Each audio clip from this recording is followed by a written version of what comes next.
All right, it's a few days to go here. The final stretch before everyone's favorite time of the league year. No, it's not the start of the regular season. No, it's not trade deadline, and it's certainly not the playoffs. It's our draft.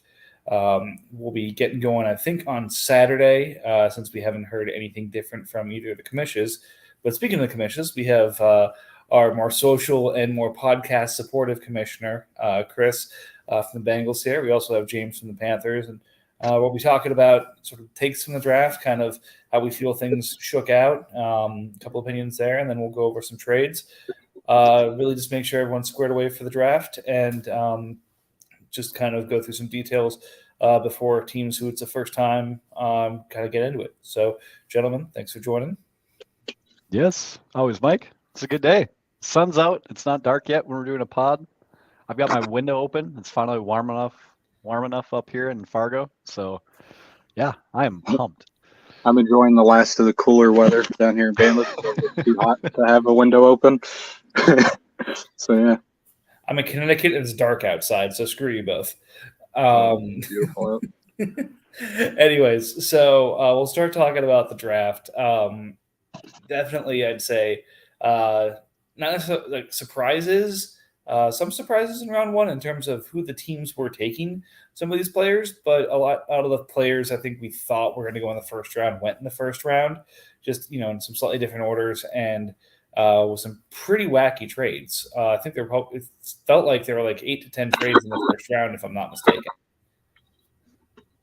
Probably close. It was a good amount. It was definitely at a minimum 7. Is it? But anyways, nope. The betting markets got some things right, some things wrong. First overall pick they had as Bryce Young for weeks leading up to the draft. That turned out to be correct. Second pick was really where the draft started. Some major shifts in betting markets to Levis. Others, were sure of other defensive players going there, but nope. Texans all along knew it was going to be C.J. Stroud. So Stroud goes 2, and then rumor, I forget which mock I saw had it, but one of the mocks actually had the Texans trading up to 3 to get Will Anderson. They did. I read. That's an interesting idea. And then I read the same one as you. Yep. Yeah, it sounded like it was a leak from Daniel Jeremiah or something, right? From someone inside the building that they had interest in trading up for 3. That's, again, amazing. Which is, again, I think everyone kind of walked away with the same thing. Like, hey, good on you. Get, if you believe it, you got your, prototypical pass rusher and your franchise quarterback in the same draft. 12, their first and second next year, their second this year, and some additional capital is a heavy price to pay. You guys ready to watch Kyler Murray get dumped for Caleb Williams? Would not surprise me. Now that's going to be the interesting thing here is what they end up doing with the season because again they've got Colt McCoy in there. They drafted a day 3 rookie, so it's not like they are swimming in great options at the quarterback position in Arizona, and they picked up a ton of next year capital and invested in solidifying their line. So it's like, all right, 2023. Thanks. Well, yeah. Even what they did to solidify their offensive line, like Paris Johnson is a good bookend tackle, but it's the NFC West, and he's going to have a very, very rough off first year. There's going to be a lot of people that are going to count him out because he's going to have a rough first year. But, when you have to go against, Nick Bosa, he's going to have it's going to be a welcome to the NFL year for him. And the rest of that line isn't very good. So that's true. But hey, it usually takes about, I think, 10 to 12 games for someone to adjust. So by the time he's ready to adjust to NFL pass rush, Kyler will be back. Or maybe they'll do the smart thing and leave just Kyler out all season. Let's see. Then we had Anthony Richardson go with the top 3 quarterbacks going pretty early. Then a bunch of linemen. And then the shock of the draft, the first round at least, Lions taking Jahmyr Gibbs at 12. I think everyone kind of lost their mind on there. James, I think you were saying that you liked the pick, so let's start with you and just kind of go around and say what people were thinking about that. I definitely think it's still a little early. I think they could have definitely scooped back a second time, because I was from 6 to 12 and picked up some more stuff. But the total outcome of the draft, I like it. They definitely paid a premium price, but it's a premium player. He's a guy that's going to help them a lot in the run game. They're going to line him out at the slot. They're going to do a lot of stuff with them.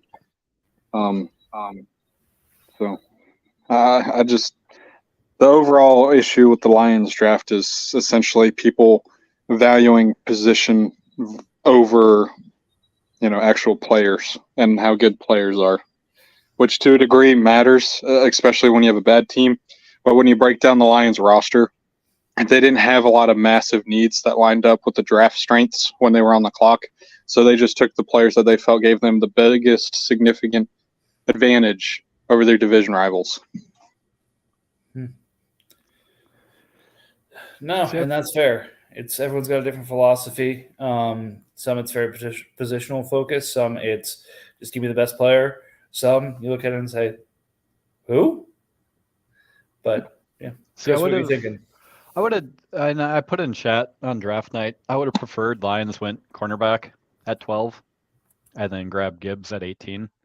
I mean, if you're looking at the teams between then and now and what was expected for the Gibbs draft capital, I think they would have snagged him fine there. That being said, I don't hate it. I just think they would have been better with cornerback, running back, and then grab linebacker later on in the draft, but it's whatever.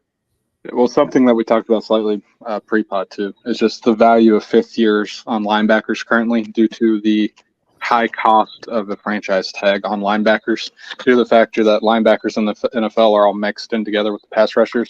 So the tag's like a $22 million for a single year, whereas with the fifth year option, you're paying like 13, 14. So it goes back to like Tremaine Edmonds. If he hadn't been a first round pick, the Bills wouldn't even have probably had him on the roster last year because of how expensive he would have been. So if you feel like you're getting a premium player at the position and you're going to have them for 5 years and you think your window is in the next 5 years, it's probably worth the pick.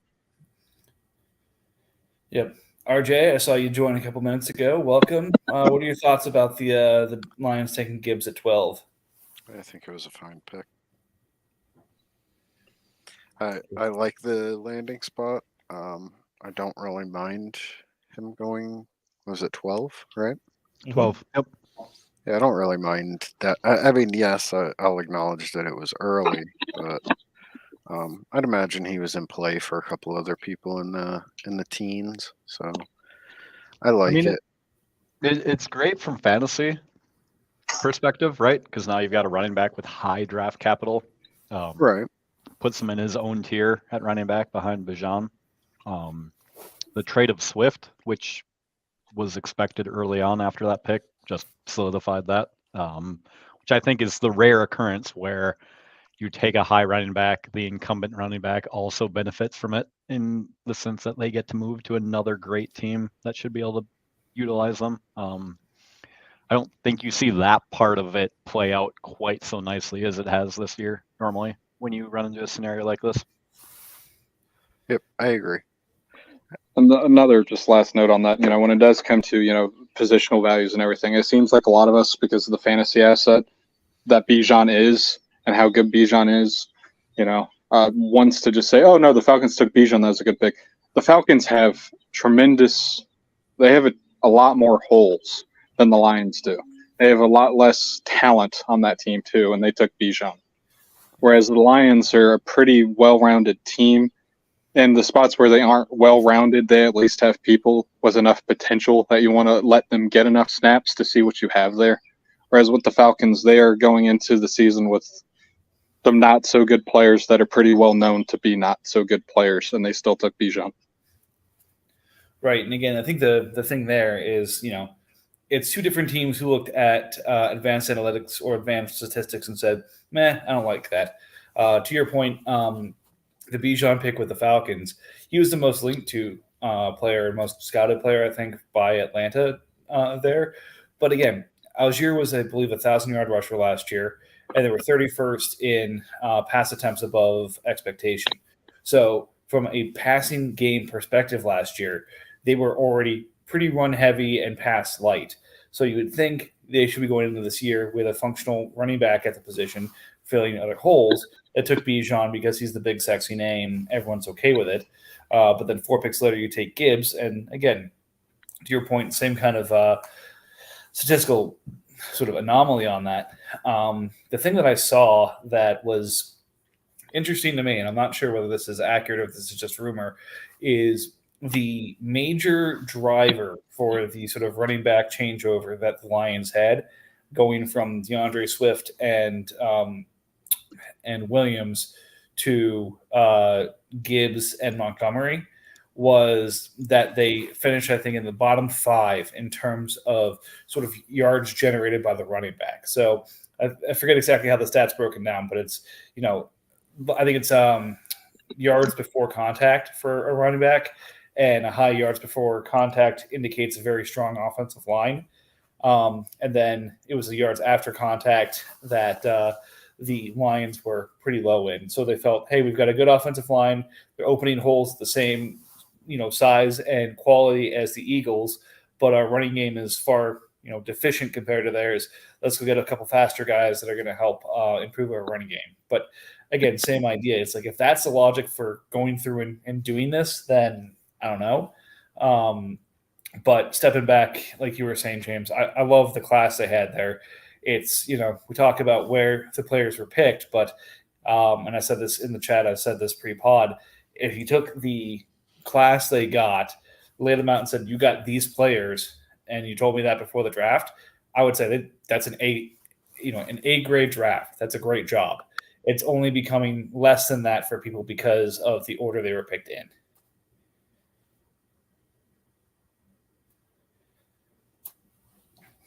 All right. Moving along, keeping it sort of fantasy focused here. We were very surprised to see, at least I was surprised to see the receivers drop how they did. But then we had our 4 receiver run of JSN to the Seahawks, of Quentin Johnson to the Chargers, of Zay Flowers to the Ravens, and Jordan Addison to the Vikings. So again, 4 receivers we thought had all a good chance to end up in the first round, and all 4 go in succession, similar to last year where we saw Olave, Williams, and Wilson go in succession. Chris, I'm not going to ask you this question first. I'll ask RJ first because I know what your answer is going to be. Of the 4, which do you think landed in the best spot from a positional fit and a talent fit perspective? So RJ.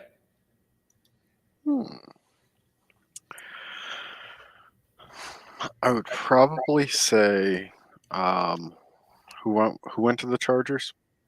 Quentin Johnson. Yep. Yeah, I really like Quentin's landing spot. The only one that I'm not fond of is Addison. Really? Yep. I think that wide receiver 2 position is kind of overrated in Minnesota.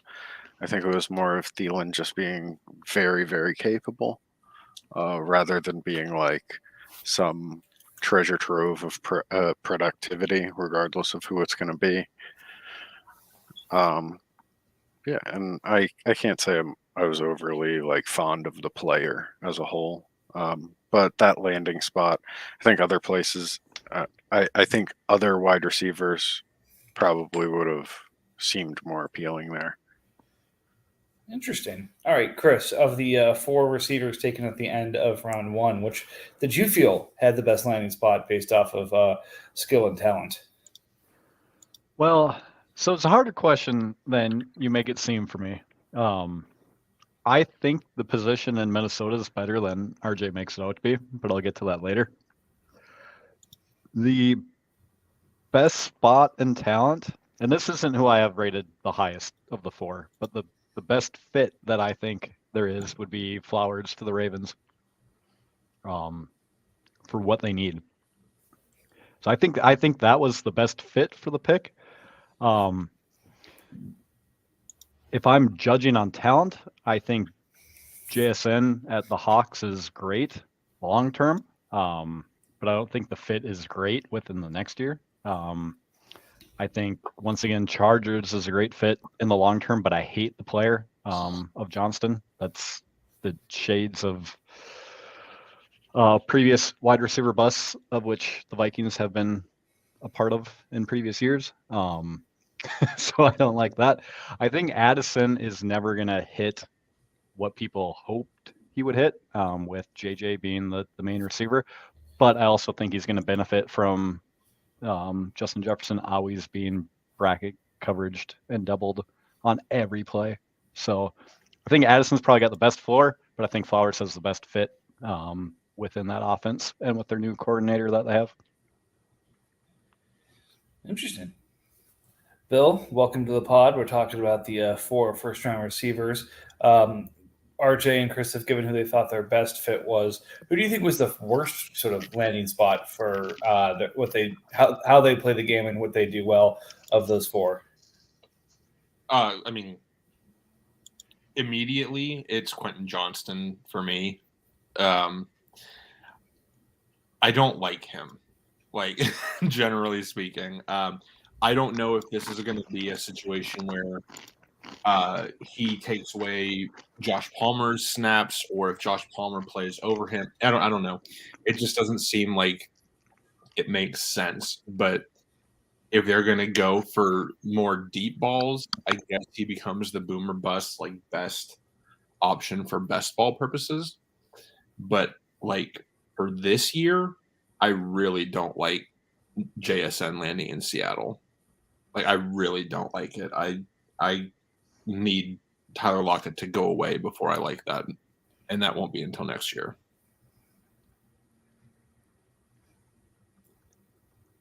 All right. Yeah, I think so my take on these is I agree with the positives I think everyone had. Johnson scares me just because, fooled once by TCU receiver, fooled twice by TCU receiver. That said, that's a archetype that the Chargers targeted, is that bigger guy with Mike Williams there, Williams having some of his own injury issues, Allen getting up there in age. So he's going to get brought along probably slower than folks would like. But as Keenan probably ages out, he's going to have a very interesting spot there, likely in the slot. From a best ball perspective, Flowers, I completely agree with Chris, has a high upside. Receivers haven't been successful in Baltimore, but that said, Bateman and Beckham don't exactly have shining medical histories, so he's got the clearest path probably to wide receiver 1 targets and production. Addison, just name opportunity, shines through. And then JSN, from a talent perspective, again, it's going to take him a year or two to really, get to number 2 in that offense next to Metcalf. So you don't have kind of the wide receiver 1 ceiling. And Geno Smith may not be the quarterback you want him linked to, but I don't think anything happened in the draft for any of them to lose value this year. I think it's all, how much did their ceiling grow, or how much did their floor rise as a result of where they landed? Don't you be shading Geno during your little speech there. I'm Geno's a 49ers legit. fan, man. I can't like anything with the Seahawks. I do my best to keep it impartial, but I'm not always the best at it. I think long term, JSN is still my number 1. But I think if you want production this year, I'm going Addison or Flowers. And then just personal preference, I'm avoiding Quentin Johnston forever. And that's probably just history and other receivers I've seen like him.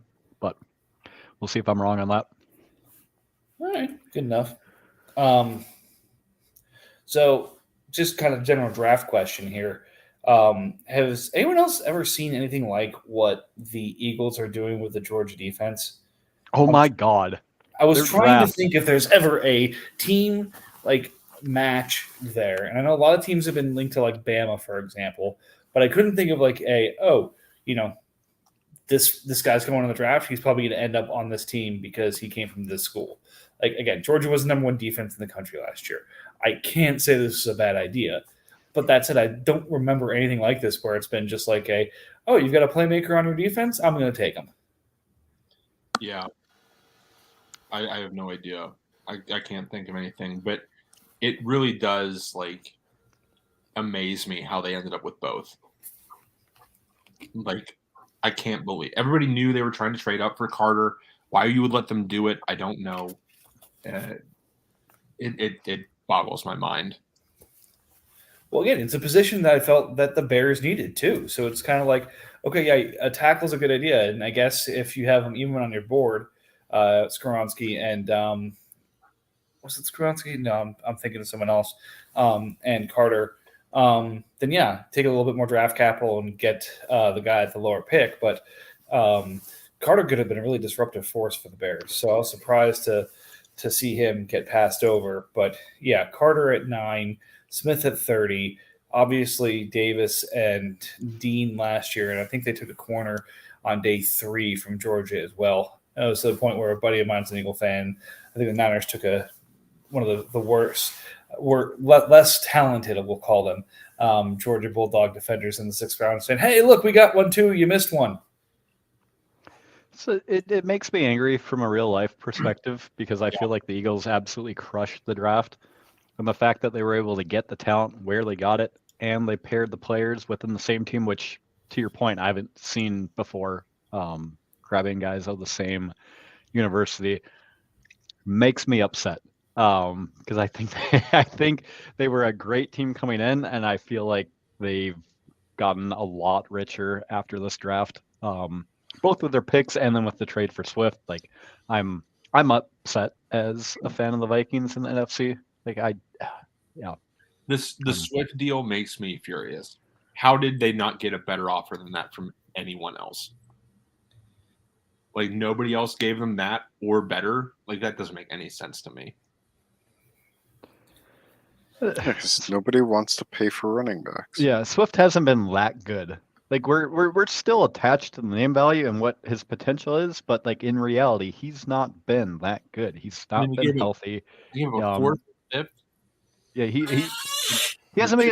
Look at the draft this year. They're not like we had 2 backs early in the 1st, which is great for those guys, but nobody else was valued at all. Well, I think the majority of the other backs were either unimpressive, right, or like not built in a way that is like is good for longevity. Like the 2 at the top of the draft were a lot closer to like pass catching backs than the rest of the class. So I understand why a team would consider taking like that type of a running back over, say, I mean, I guess the majority of them have all been pass catching backs. Josh Jacobs, that's the only one that I can really think of that didn't have like proven pass catching ability in recent memory. So I understand, like, I definitely understand why Bijan was taken so early, and the Lions like make sense. Yeah, I mean, I see the point too. The pick that he got traded for didn't make a whole lot of sense in terms of what his promise was. I'm interested to hear kind of 2 or 3 years from now the truth behind what happened here, because it definitely seems like he pissed somebody off in the building or was having injury troubles that weren't being treated right or something. There seems like there was a definite, chasm between player and team, where the team basically said something, I think after day 1, saying DeAndre Swift is a player who's on our team.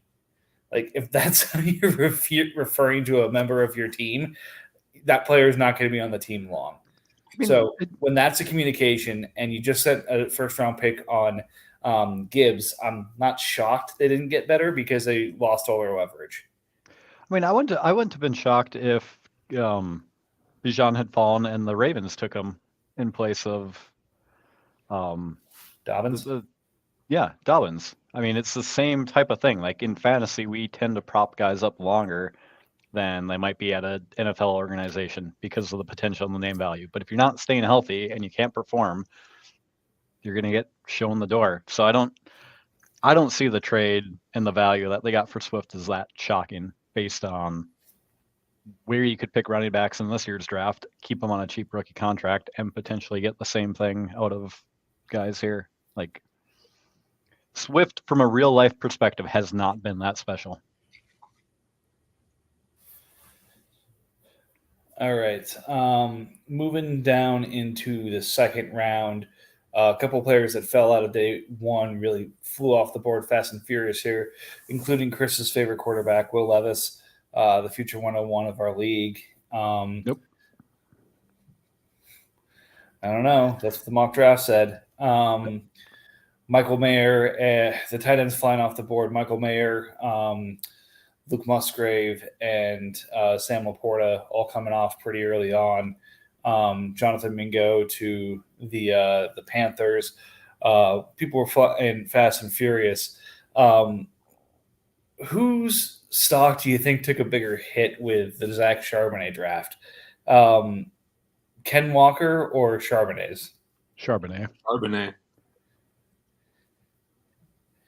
So that was the thing I was thinking about too. Is Walker was a second round pick last year, right?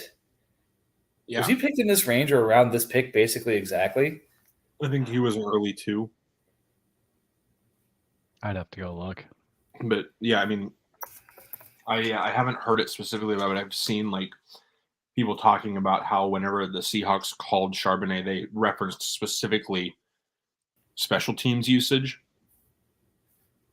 And that doesn't say anything positive to me. Because that's interesting. Because again, they had a ton of picks this year. Like, I understand if you want to spread them around and do certain things with it, but you're really taking a running back that you are primarily going to use on special teams at like in the top 40. He'll get play. Yeah, he'll get his play for sure. But it's not anything special. Again, they don't run their teams like fantasy. It makes sense to have another. Who's Walker's backup prior to Charbonnet? Drafted DJ Dallas. Rashad Penny. Penny's in Philadelphia now. Yeah. Oh, you meant you were talking about last year. You were talking about this year. No, I'm talking about right now. Like there's your answer. Dallas. Like, Pete Carroll likes to draft running backs. He's done it for how many years in a row? Yeah. So it sucks for fantasy, but it makes sense for real life. It's just another player that lost value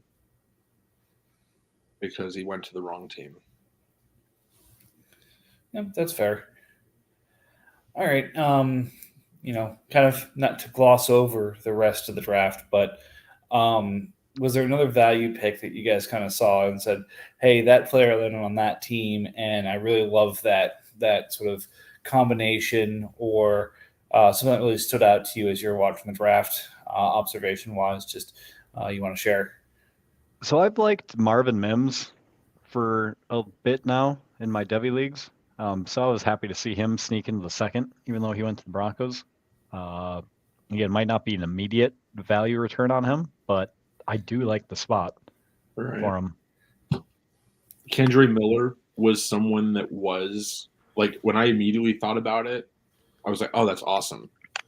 And then I remember that they signed Jamal Williams, and then it was like, oh, that's not awesome anymore. So just another wasted year, I guess. But like in its own way, I really like Cedric Tillman going to the Browns. Yeah, I'll say I really enjoyed the day 3 skill players. I know from a fantasy perspective, a lot of times you go day 3, you don't have very high odds to hit. But like, I think it was Curtis Jones going to the Bengals. He's one of the better route runners in the draft, as far as I was concerned. So having him in there in an offense with Higgins and Chase to push Boyd or potentially serve as that fourth receiver there, I really like that fit. Darius Davis going to the Chargers, really like that fit. I think did Carter resign there, or did he sign elsewhere this offseason? I think he went elsewhere. I don't know. So I think they needed a punt return there, and he's a pretty good fit and a nice grab on day 3 to be able to do that. And then I really liked where a lot of these quarterbacks landed. I'm going to leave Hooker in the day 2 conversation because he went in day 2, but like Aiden O'Connell going to the Raiders. I think that's a great spot for him behind Garoppolo. I don't know if that's, we're grooming him to take over for Garoppolo, but he should be a pretty capable backup and be a good long-term capable backup for them. Clayton Tune to Arizona. The offense they want to run there, he should be a good fit for. And again, I liked the tape on him. Because kind of across the board, you had a lot of, what was it? The quarterback, I think, I forget, it was like a Shane or something like that going to New Orleans. Fresno State quarterback going and backing up Derek Carr, Fresno State quarterback in New Orleans, and their games are very similar too. So I think a lot of the landing spots for these backup quarterbacks on day 3 were pretty good. Granted, I'm not going to put any major draft capital in Stetson Bennett backing up Matt Stafford, despite what the commentators were saying. But again, I think day 3 landing spots were kind of dead on. When I started watching the draft, it was like, okay, yeah, Curtis Jones goes here, Parker Washington goes here, Darius Davis goes here, these quarterbacks go here. It's like, I really like the fit of these players on these teams.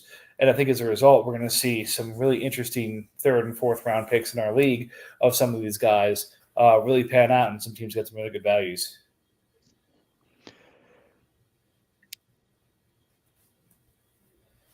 The guy I was disappointed with where he landed for late round flyers, there could be a lot of them, but one of my personal favorites was Izzy. I was a little sad he went to the Jets. It was behind Breece Hall. Like almost anywhere else, I would have been thrilled and would have grabbed him probably way too early in drafts. But he apparently doesn't see Breece Hall as a challenge. Yep. And again, yeah, some of the day 3 running back locations, I'll agree with that. A lot of the landing spots were a little rough, although we knew it was going to happen. Zach Evans fell like a rock after, from a Devy perspective, everyone thinking he was going to be the cream of the crop in this class, and to sort of give him one last piece of hope for the profile, he lands in Los Angeles, where nobody seems to be able to hold on to the RB1 role, and even if Akers does it, nobody seems to be able to spell him enough between Henderson or anyone else they've pulled in. So even as they're putting the dirt on him, he lands in one of the few spots that will cause him to kind of sit back up one more time and probably have somebody take a little bit higher than he would have gone otherwise.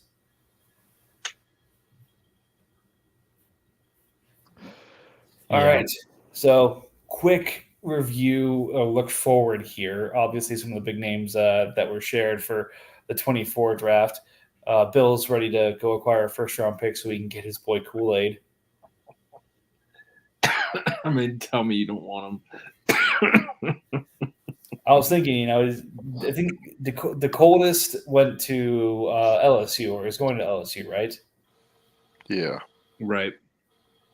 I was going to say, let's match up Kool-Aid and the coldest, and you've got a pretty refreshing drink. I mean, that joke perspective, that was bad. Are you looking for 24 names? Is that what we're doing? Yeah. I mean, I'm just happy that he stayed, like he had a stellar college football career, because like he was it was a funny name when he came out of high school, and like that was one of those things like, oh, I wonder if he makes it to the next level. And wait, that's his legal name? I believe so. I don't know. Might be his nickname. But either way, that's what they've used. Like, that's the name that was used when they announced announced on National Signing Day a couple of years ago. Excellent. I mean, it is not his real name.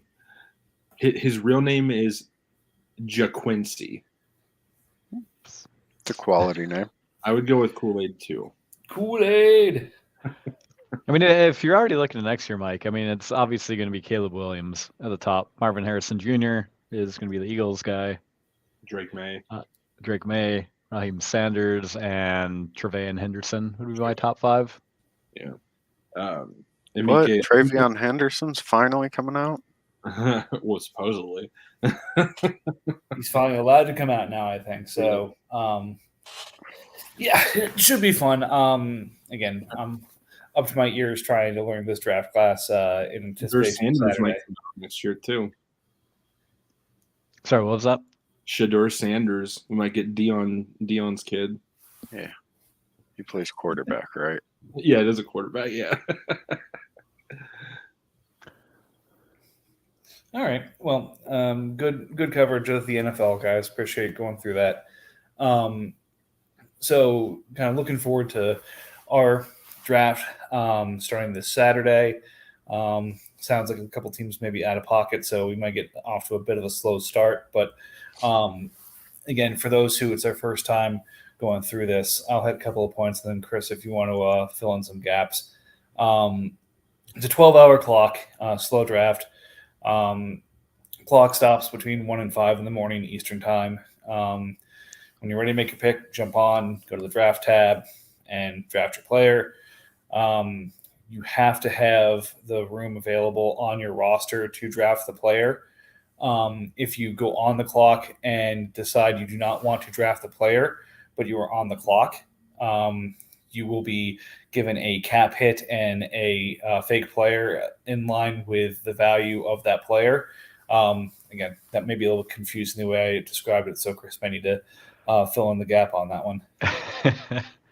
No, you brought up the point. That was the biggest thing I was going to say is if anyone actually watches this pod for real information, if you're planning to skip your pick, you need to announce it before you are on the clock to avoid any penalty. The other thing is if you announce that you're skipping a pick, it will be plugged in as you skip the rest of your picks for the draft. I did that last year unknowingly. Like I had like a 438 or something for my pick. I'm like, I want to skip it. And I got skipped my 5th round picks as well, which I probably would have skipped. I just didn't know that that's what it applied to. But yeah, let them know ahead of time. Let us know to make sure you don't get the penalty. Yep. But yeah, make sure you've got the cap space from a dollars and years perspective, and make sure it's not a violation of your team, like being a 4th quarterback or things like that. Otherwise, just again, so nobody's surprised or upset, even though people will get upset when it happens. Especially with the early picks, expect this to go relatively slow. Chris has been shopping the 101, but we all know who he's taking. Expect probably the first, at least 20 picks or maybe even to the first 40 picks to go at a pretty slow pace, maybe taking an hour to 4 hours for these picks to go because, people will slip past where they expect them to slip. There will be potential trade discussions. And because all of us are working adults, these trade discussions move around meetings, around taking care of kids, other schedules. So it may take longer to go through some of these things than you'd like. So best advice I can give is be patient, be active, and be prepared so that when you're on the clock, you take advantage of the time.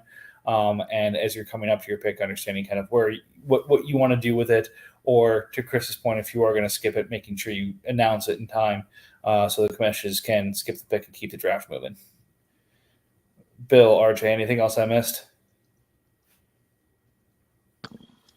No, I think you're good. Yeah, I think that's pretty good. Chris, anything else from a commission perspective you want to add to that, or? Not really. I have a very short-term memory, so I don't remember previous years too much. Though I do remember the draft going on during the week, at least one year, because I remember popping into a coffee shop to do live coverage with you, Mike, during the draft. The draft lasted almost a week and a half, maybe 2 weeks last year. Yep. It takes on average 3 days to get through the first round. Typically by like Tuesday when we start to do a podcast, we're just in the early part of the second round. Nope. So yeah, just enjoy it, everyone. It's an experience. It's not a race. I mean, I'm going to take my time on the clock. Don't be the guy that trades for a pick and then sits on it trying to trade it again. Make your fucking selection. You traded for it. Make a player pick. Do whatever makes you happy, people. No. Yes. No. We have so much time between now and preseason. We need Yeah, this is the one time. I also don't think I have any picks, so I'm like, do whatever you guys want. I'm not going to pay attention. We all You know know, that's any not true. picks? Bill, that RJ's gonna be looking for places to move in, but no, exactly. Definitely. It's do what makes you happy. To Bill's point, moving for a pick on the clock and then trying to flip that pick, you know, doesn't sit well with a lot of people and usually doesn't end well for you. In very rare occasions, has someone been able to pull that off. That's not a challenge. That's just fact that, as Bill learned with sweepstakes, sometimes, it's better just to kind of go the old traditional trade for the pick, make the pick. Granted, we know there are definitely situations where you make an offer, you go into a meeting, you come out, and you've got the pick, and everyone's screaming, hey, this trade got processed 30 minutes ago. What's taking so long? So, again, I preach patience. I preach have fun and enjoy this. And again, be prepared if you can.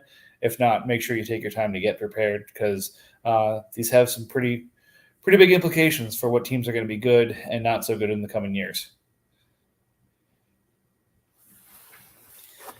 All right, let's move over to the trades that have happened since last week. So let me pull those up. We potted on, was it Wednesday? It was Tuesday. Was it Monday and Tuesday or Tuesday and Wednesday It was last week? Tuesday. The first one since the pod was Cooper Rush for nothing. Cooper Rush moving all over the place. What type of lunatic would just give Cooper Rush away? the type of lunatic that got Kenny Pickett. Oh yeah. Fully a nut job. Anyways, so yeah, to free up a quarterback position, RJ gives up Cooper Rush to the Broncos, and then turns around and trades Boye Mafe, 230, 312, and 2 first-round picks next year for Kenny Pickett and Morgan Fox, who was I believe, a restricted free agent, who I don't know if he signed with a team yet, but was more of a cap dump for me. But RJ, you've got yourself a quarterback. That I do. Yeah, that's really all it is. I have a quarterback. Hopefully, it pans out in Pittsburgh, but it gives me what I perceive as a pretty decent value for somebody that does not have any competition, at his position. And if he does, I have his backup right now.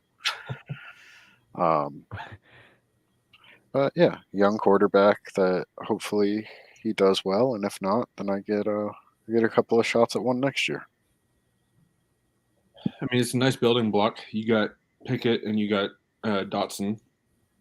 Oh, I mean, he had a pretty decent. I wouldn't say decent. He had a decent end of last year.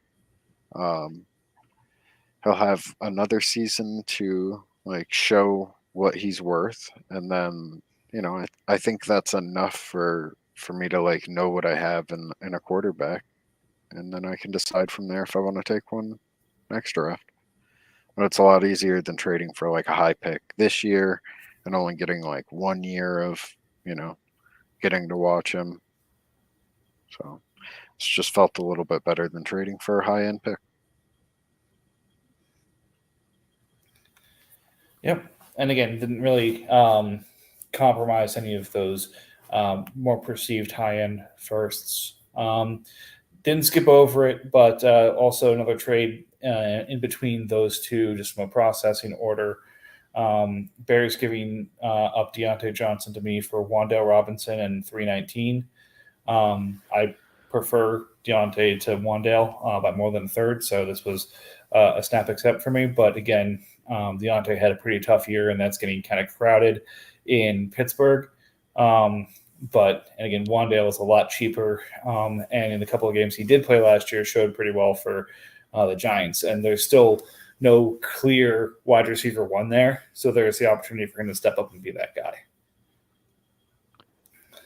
No, yeah, I like the Deontay side a lot here, but that's me wanting to see the years of experience.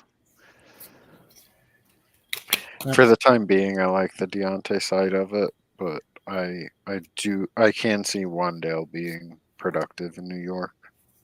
Will it happen? I don't know. I guess that's the risk. Yeah. Getting the cheaper guy. Yep. All right. Speaking of not cheaper but younger, Woohoo! Panthers and Bengals making a deal here. Bengals grabbing Marquise Brown for Keenan Allen. Chris, I'll let you talk about this first. I'm sad Panthers dropped off before we got to talk about it because I wanted to hear his point of view because he offered this one to me. And from my perspective, I like the younger receiver. He might not match Keenan in points per game, but I think they both have some injury issues, especially over the last year. But I'll take the younger guy and bank on that. I don't know. I'm happy with this. Yeah, he should produce well. And now that he's on his second contract and the Cardinals don't really have a quarterback, there's real opportunity that he's not going to produce at his ceiling, which, again, you're trying to win, so you don't necessarily want that. But there's the upside of the renegotiation as well. Yeah, I want production, but if he doesn't produce, then yes, renegotiation is in play for end of the year. And hopefully I have a solid wide receiver too out of him for a few years. All right, moving right along. Kareem Hunt going from the Broncos to the Texans for some draft capital. Bill, since this is involving you, you want to take us through it? He was one of the less than handful of owners that was interested in acquiring Kareem. And because of the next deal that we haven't talked about yet, I needed the cap space to be cleared up. So I had to sell him for what I feel is less than I should have, because I should have just been patient and waited. But I needed the cap space, so I didn't have the opportunity. Yeah, and frankly, I feel like this is probably okay value for him. He doesn't have a landing spot yet, which isn't great, but there are a lot of vets out there still without landing spots. And the $11 million price tag is tough. So 2/3 and a fifth for him probably isn't terrible value. Again, if he hits the right landing spot, it could be painful, but there's a whole lot of ifs involved either way. So this is probably the midpoint of that risk. Mm-hmm. I think the NFL made clear where they value running backs this year. So with him not having a job yet, I'm fine with what you got. And again, what he needed to make the cap space for is I gave him the opportunity to grab two of his Steelers for his team. Deontay at wide receiver and Frymuth at tight end, along with Quinnen Williams at D tackle. In return, I get Stephon Diggs, Dalton Schultz, and DJ Reader. Again, this saves me a little bit of money in some cases, but not by much. And again, I think Dalton looks like he's going to be that top tight end in Houston. And in a lot of cases, the best friend of a young kid or young rookie is his tight end. So Dalton is set up well to have a pretty good year, I think. And Bill, what are your thoughts on your side? My thoughts is the further I get away from this deal, the more I wish I didn't do it. Not that I don't like the players I got back, right? But like the only upgrade I made here, depending on how you look at it, is at defensive tackle, Quinnen Williams. Now you upgraded at tight end. You definitely upgraded tight end. 100%. So long term, yes. Yeah, 100%. Even this year. I think Dalton Schultz might lead the Texans in targets and receptions. No. Traded a starting tight end for a backup. Oh, don't give me a Darnell Washington shit. But no, I mean, I like Fryermuth. I like DJ. This was under the assumption that the fire sale you have to sell. Yep. No, this was basically the exact offer that Mike sent me during my sweepstakes, just with a different defensive tackle involved. But Let's narrow down who that could be.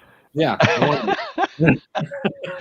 But like it's one of those things, right? Like this is either going to be a good thing or a bad thing for DJ, and Quinnen Williams becomes a very, very good asset to have, especially next year when we go true position and the defensive tackle requirements change. Do you extend Quinnen then when you trade? He was already extended by the Bears, and he's been sitting waiting around since like day one of that trade for the rookie draft to end, so I can get him for like $22 million. Oh my God! Yeah. Okay. So yeah, it was. No. I mean, I don't think he's 22 million because There's no way it's that high. He's Pro Bowl, so that means he gets Bowl. either the up in terms of salary or he gets renegotiated. He was tied at D tackle. He was number one, and the most expensive D tackle was Aaron Donald, who's a $16 million D tackle. Take that plus the increase for the trade. No, that's not how it works. Pro Bowl is one or the other, whichever is most expensive. It's a renegotiation, is it not? And even if you threw the trade thing on there, that's another 5%. That's not going to get you up to 22. Like you're fine. You're well under the 22 million mark. You're either 16.7 or you're God, I'll have to figure out the other number. But yeah, you're not going to be at 22. I mean, shit, if I'm under 20 with this guy, I'm very happy with it then. Yeah, I think it's probably going to be that 16.5 to 17 million range. I'll take it. The downside of this is I do have to extend Freiermuth at some point, and he's going to become very expensive. Can't be too bad. He's going to be went through it with Hawkinson last year. It's worth it. Yeah, he was tight end 8 right now. He would be $15.2 million in line with Gesicki. So, like always, gotta roll the dice. Either eat the $14 million this year, or wait till the end of the year, and hope that he provides you points, but can be a better extension opportunity. So we'll see. Well, I don't have the cap space for that, so I will be waiting. Not a bad idea. Right. All right. Continuing on, Panthers and Patriots making a deal. I talked to, I think, both about this. Pats has been trying to sort of consolidate a lot of his capital this year with the idea that he wants to move up to be able to move it as easily as possible, but also acquire some longer-term pieces. Otten looks like, he showed well last year. He lost Brady, but showed that he could be a starter there. It's $1 million and a good piece for him to build around. Plus, he gets the best pick back. That said, I prefer the draft capital probably that Panthers got over what he gave up.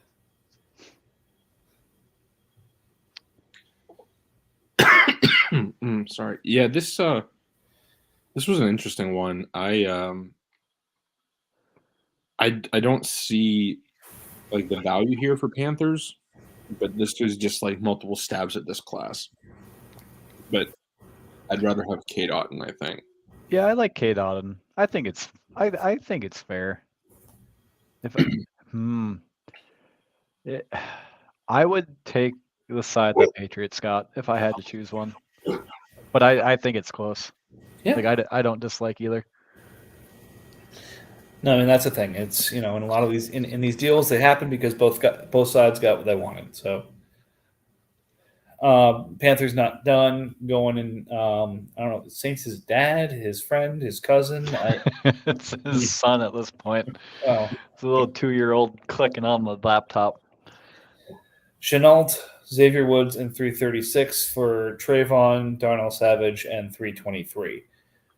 This is not meant to be harsh. This is just purely my evaluation of the player. Outside of getting the one offensive piece in the deal, is there anything that Saints upgraded here? No. Oh my God, he even went down in draft pick. It's late 3rd round. They're not even real picks at that point. Down is down is down. You got So again, I'm not trying this. I'm not saying this to be cruel or mean, but again, it's just one of those. If there was a different valuation that you looked at this and said, "Well, it's a corner versus a receiver," and Chenault was a big name. Well, so I think it's. Oh, go ahead. Okay, I apologize. I do think the timing of this is interesting because this feels like, in some ways, it's like a desperation heave to get ahead of the cornerback market next year when the requirements change to get the like a quote unquote top end piece at corner, whatever the fuck that means. But but it's just something I'm thinking about based on timing. Yeah, but like cornerback change is not going to be that big, guys. Like we put it in the chat absolutely. and people reacted, but there are so many cornerbacks out there. Like it is the only position in the league where on any given week you can go out there and pick up 2 to 3 players and they'd all be starters for you. Like Absolutely. it's I don't think not like it's not like we're requiring 3 cornerbacks, 2 safeties, and then another position in there. Like if we were mimicking the NFL, we're upping it by 1 at a can we do minimum. that though? Make it real fun?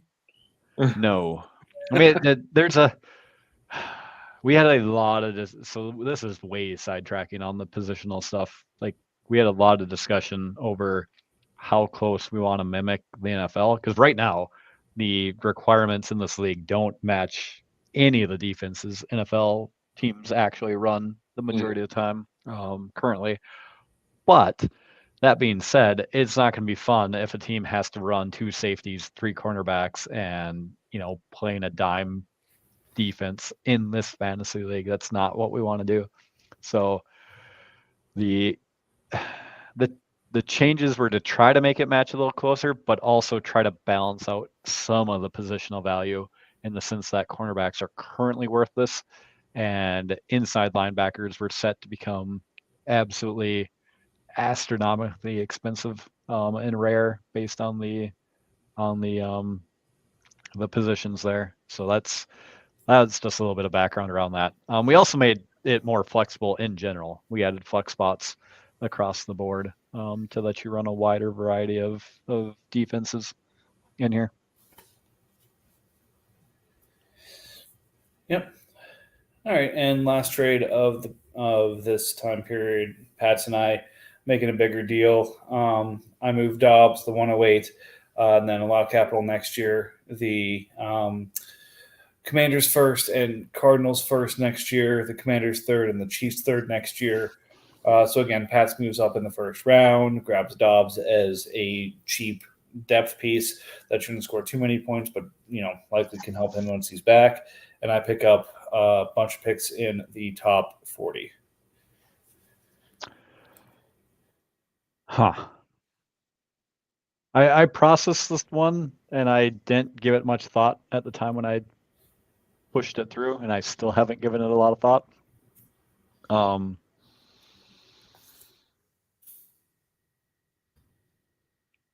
I'd rather have your side. I don't think the 108.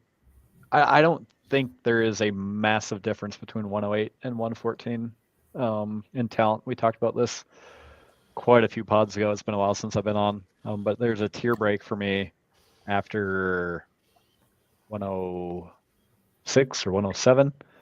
And I've got a large chunk of players in the next one, so that's why I'd take your side of it, because I don't feel like it's a huge loss for you.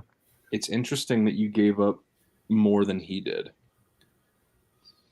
like pieces wise. Like number of pieces, yeah. Oh, Dobbs in 108 should get you everything you have minus maybe like one first. Adding the rest of that in, I don't understand, but it just feels like a lot was given. Dobbs is not that good. He's still worth a first. Late first. Sure, but okay, so that's 4 firsts for 4 firsts. He's worth it. Let's call it the 205.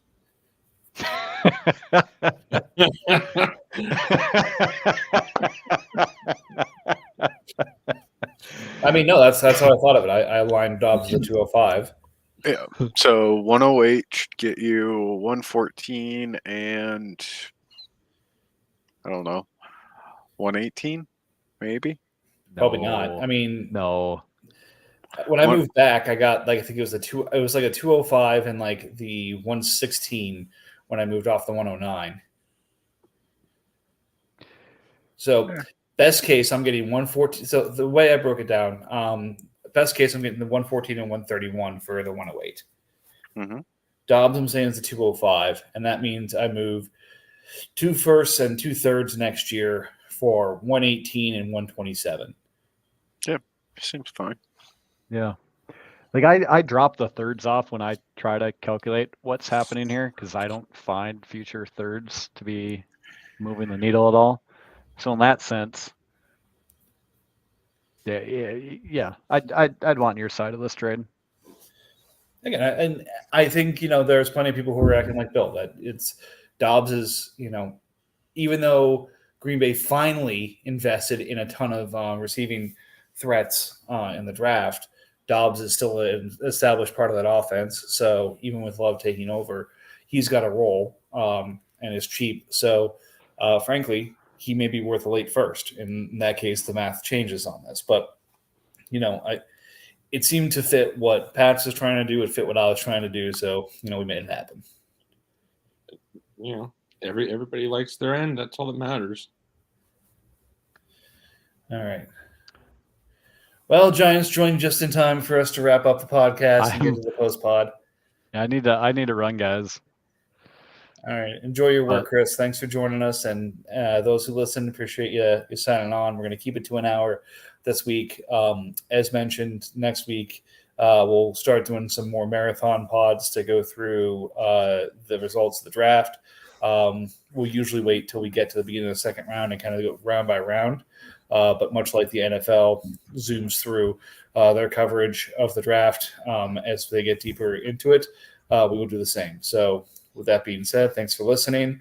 You got a couple days to get yourself positioned for the draft and, make those preparations and have fun.